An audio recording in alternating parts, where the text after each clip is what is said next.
오늘 우리에게 주신 하나님의 말씀은 사도행전 20장 7절에서 11절 말씀입니다. 그 주간의 첫날에 우리가 떡을 떼려 하여 모였더니 바울이 이튿날 떠나고자 하여 그들에게 강론할세 말을 밤중까지 계속하매 우리가 모인 윗다락에 등불을 많이 켰는데 유두고라 하는 청년이 창에 걸터 앉아 있다가 깊이 졸더니 바울이 강론하기를 더 오래 하매 졸음을 이기지 못하여 3층에서 떨어지거늘 일으켜보니 죽었는지라. 바울이 내려가서 그 위에 엎드려 그 몸을 안고 말하되 떠들지 말라 생명이 그에게 있다 하고 올라가 떡을 떼어 먹고 오랫동안 곧 날이 새기까지 이야기하고 떠나니라. 오늘 이 말씀에 많은 은혜 받으시기 바랍니다. 하나님께서 우리 한 사람 한 사람을 창조하실 때 우리 모두에게는 서로 다른 외모와 서로 다른 특징과 또 서로 다른 환경 가운데 우리 인생이 살아가도록 인도해 주셨습니다. 같은 형제와 자매들과 자신들을 비교해 보면 서로 다른 것을 알 수 있습니다. 주변의 사람들과 여러분들 한번 비교해 보시고 한번 구분을 해 보시면 좋을 것 같습니다. 오늘 이렇게 구분해 보시면 어떨까요? 우리 모두에게는 자신에게 없는 것 혹은 없는 말이 좀 강한 표현이면 부족한 것들이 있습니다. 누군가에는 풍성하게 있고 누군가에는 부족한 것들이 있습니다. 또 내 자신에게 있는 어떤 것들이 있죠. 사람을 구분할 때 우리가 나 자신에게 있는 것이 무엇인지를 아주 분명하고 선명하게 깨닫고 볼 수 있고 활용할 수 있으면 저는 그것이 쓰임받는 인생이라고 정의해 드렸습니다. 근데 우리가 아주 미숙할 때, 예를 들면 10대 청소년 시절, 20대 청년 시절 내 인생이 완숙해지지 못하고 어떤 일을 해야 할지, 어떤 미래가 펼쳐질지, 어떻게 살아갈지 모를 때에는 내 자신에게 없는 것에 주목하기 쉽습니다. 청소년 시기는 특별히 내게 없는 것에 주목하기 쉽습니다. 누구에게는 이런 좋은 점이 있는데 왜 나한테는 이게 없을까? 누구에게는 이런 좋은 집안의 환경이 허락되어 있는데 왜 나한테는 허락되어 있지 않을까? 누구는 이렇게 똑똑하고 한번 보면 공부를 잘할 수 있는 머리나 논리 구조를 갖고 있는데 나는 왜 그럴까? 이런 것들이 청소년기에 아주 큰 인생의 고민거리가 됩니다. 내게 없는 것을 바라보다가 내게 없는 것이 아니라 내게 있는 것은 무엇일까를 바라보는 일종의 생각의 분명한 전환이 청소년기에 이루어진다면 그 인생은 더 아름답게 꽃피어날 수 있을 것입니다. 저는 우리가 선생님이라고 얘기하는 스승의 역할이 바로 그 점에서 일할 수 있다고 생각합니다. 사람은 자신에게 없는 것을 먼저 보게 되어 있지만 하나님께서는 우리가 믿음 안에 있으면 회심의 체험을 하면 세컨드 콜링, 헌신의 체험을 하면 헌신한 이후에는 우리에게 있는 것을 보게 하시고 주목하게 하시고 교회 공동체를 통해서 우리에게 있는 것을 재능과 은사로 훈련시키시고 결국 그것이 직업이나 그리고 일터로 가정으로 연결되어서 하나님께 쓰임받는 인생으로 우리를 인도해 주신다는 것입니다. 여러분의 자녀들이 성경교회 믿음의 공동체에서 하나님께서 한 인생을 다루시는 이 하나님의 손길을 체험하시는 분들이 되시기를 원합니다. 또 여러분의 삶 가운데서 아직도 내게 없는 것이 너무 간절하다면 내게 없는 무엇을 계속해서 하나님께 원하고 구하신다면 먼저 내게 있는 것을 보게 하시는 믿음의 역사가 있기를 원합니다. 믿음의 눈이 열려지기를 원합니다. 구약에서 대표적인 인물이 모세입니다. 모세는 이스라엘 사람들이 마음 가운데 가장 닮고 싶어 하기도 하고 감사하고 싶기도 하고 신앙의 모델로 생각하는 인물입니다. 그도 그럴 것이 모세는 하나님의 백성들이 이루는 하나님의 나라 이스라엘이 가능케 한 사람입니다. 노예되었던 히브리인들을 약속의 땅까지 인도해냈을 뿐만이 아니라 시내산에서 하나님께서 하나님의 백성에 주시는 표지, 즉 하나님의 우리가 율법이라고 부르는 토라를 모세를 통해서 주셨습니다. 그래서 모세는 나라를 세운 일종의 국부로 하나님께서 그들의 삶을 원칙으로 세워주시는 토라의 수요자로 구약에서 가장 존경받는 인물이 되었습니다. 모세는 과연 자신에게 없는 것에 주목했을까요? 아니면 자신에게 있는 것을 주목했을까요? 출애굽기 1장과 2장은 모세의 출생과 그가 왕의 군대가 아기를 죽이는 것에서 피해서 가족의 기지로, 지혜로, 엄마의 지혜로 왕궁에서 자라나는 것을 우리에게 생생하게 알려줍니다. 그것보다 더 중요한 것은 출애굽기 3장과 4장인데 3장과 4장은 그런 모세를 부르시는 하나님의 이야기가 등장합니다. 이 부분을 저는 모세의 변명, 모세의 핑계라고 이름을 붙였습니다. 하나님 모세를 부르실 때 모세는 내 주님 하고 일어서지 않습니다. 떨기나무 가운데서 하나님을 부르실 때 그가 거룩한 곳에서 신발을 벗고 하나님 앞에 섰지만 하나님이 명령하실 때 듣지 않습니다. 출애굽기 4장 1절에 보면 모세가 이렇게 얘기합니다. 그러나 그들이 나를 믿지 아니할 것입니다. 내 말을 듣지 아니할 것입니다. 여기가 그들은 그들의 종족인 이스라엘 사람들이죠. 히브리인들입니다. 여호와께서 너에게 나타나지 아니하셨다고 저에게 반문할 것입니다. 모세가 얘기합니다. 그때 하나님께서는 모세에게 이렇게 말씀하십니다. 너의 손에 있는 것이 무엇이냐? 아주 짧은 질문이죠. 모세가 하나님 앞에 서 있을 때 그는 광야에서 일종의 짐승을 지키는 양치는 목자로 그의 장인 집에 살았기 때문에 그의 손에 지팡이가 있었습니다. 하나님은 다른 걸 묻지 않습니다. 너의 손에 있는 것이 지금 무엇이냐? 모세가 대답합니다. 지팡이가 있는데요. 하나님이 얘기하십니다. 그것을 땅에 던져라. 땅에 던지니 지팡이가 뱀이 되었습니다. 모세가 뱀을 피할 수밖에 없죠. 하나님이 모세에게 얘기합니다. 너의 손을 내밀어서 그 꼬리를 잡아라. 모세가 그대로 순종해서 손을 내밀어 그것을 잡으니 그의 손에서 지팡이로 변화가 됩니다. 왜 이런 일이 있었을까요? 5절에 보면 이는 그들에게 그들의 조상의 하나님, 아브라함의 하나님, 이삭의 하나님, 야곱의 하나님 여호와가 너에게 나타낸 줄을 믿게 하려는 것이라.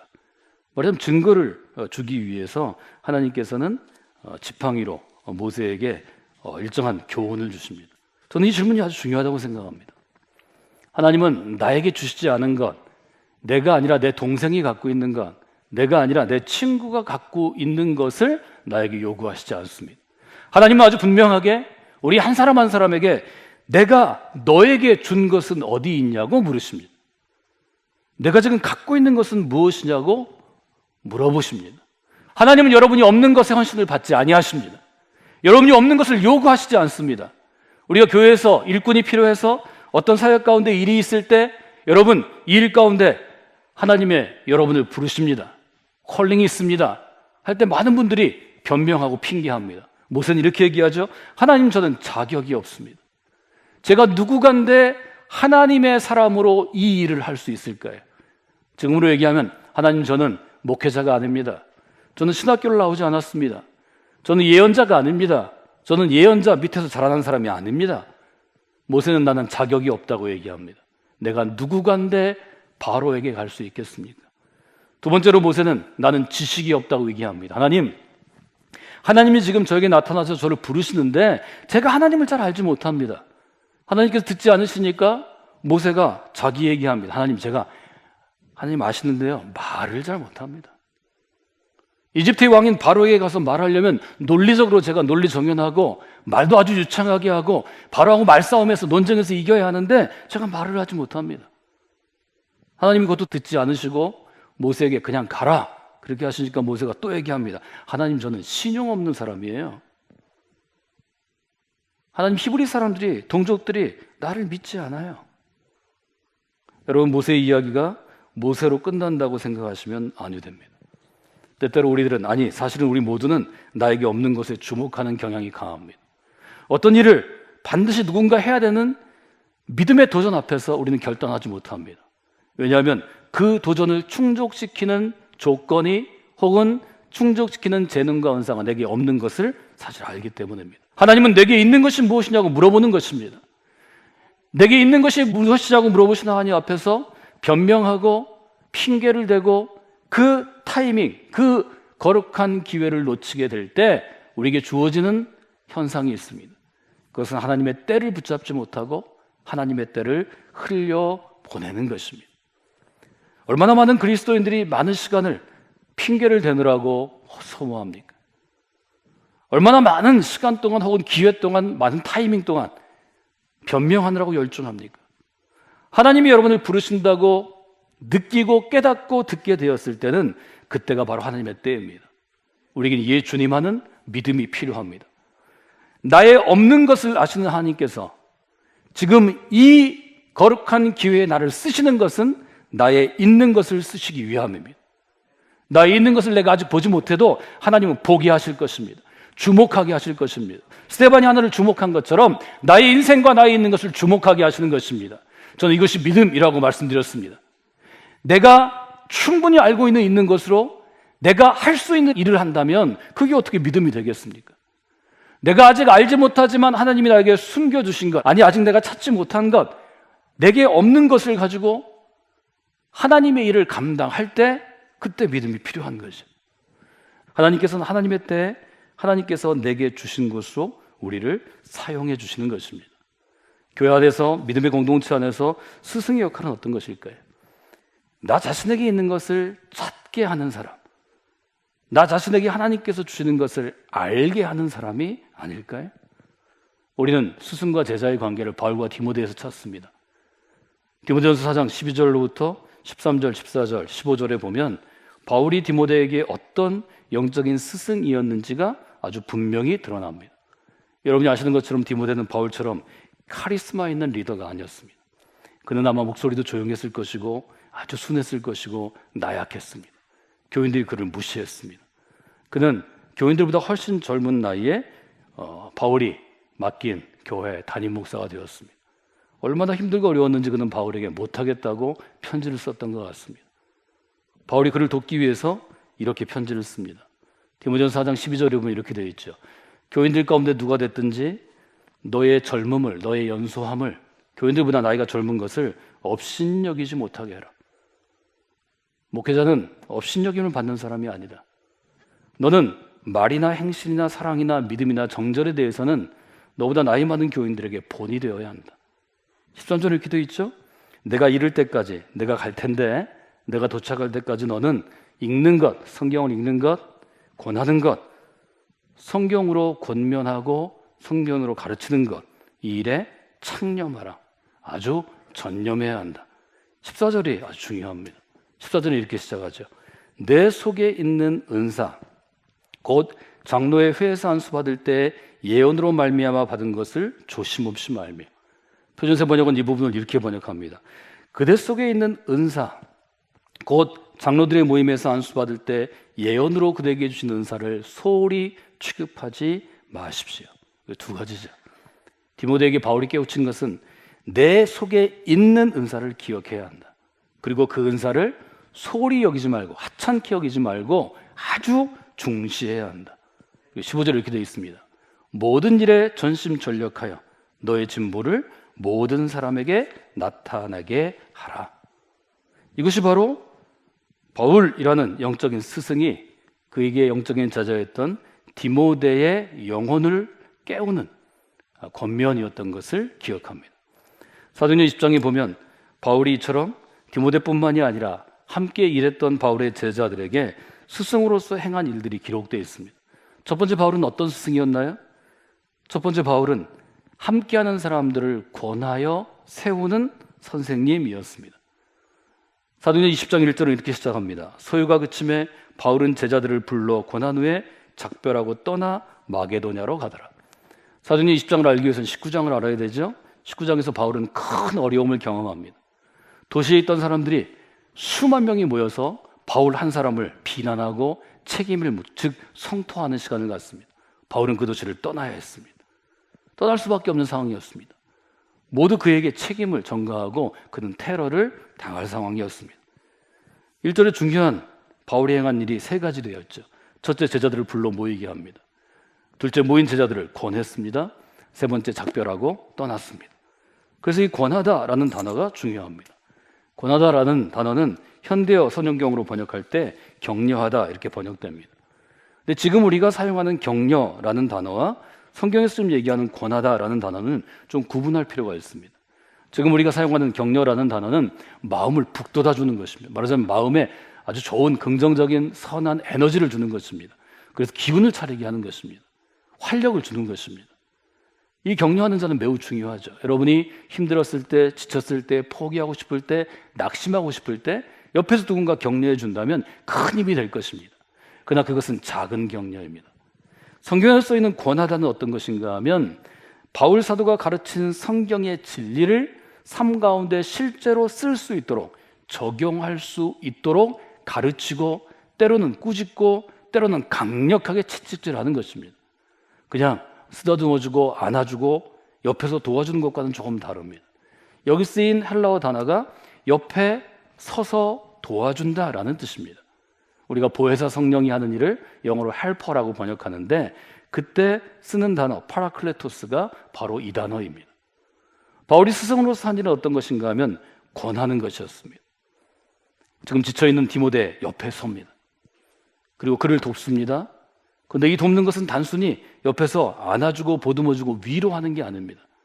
그를 꾸짖고 깨우쳐서 진리 안에 서도록 서게 하는 것입니다. 이것은 매우 중요한 일입니다. 두 번째로 바울이 한 것은 어떤 것인가요? 4절, 5절, 6절에 보면 바울은 여러 사람과 함께 일합니다. 저는 이것을 팀 빌딩 어빌리티라고 말씀드렸습니다.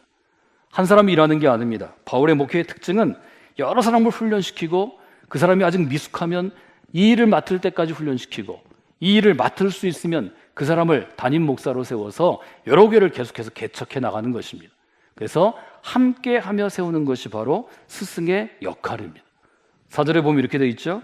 아시아까지 함께 가는 자는 베레아 사람 브로의 아들 소바더와 데살로니가 사람 아리스다고와 세군도와 더벳 사람 가이오와 디모데와 아시아 사람 두기고와 드로미로라. 여러 사람들이 등장하죠. 왜 바울은 함께 팀을 이루어서 선교 여행을 했을까요? 선교 여행을 팀으로 한 이유는 어떤 것일까요? 그것은 팀으로 훈련하기 때문입니다. 예수님도 제자들을 모아서 팀으로 훈련하셨습니다.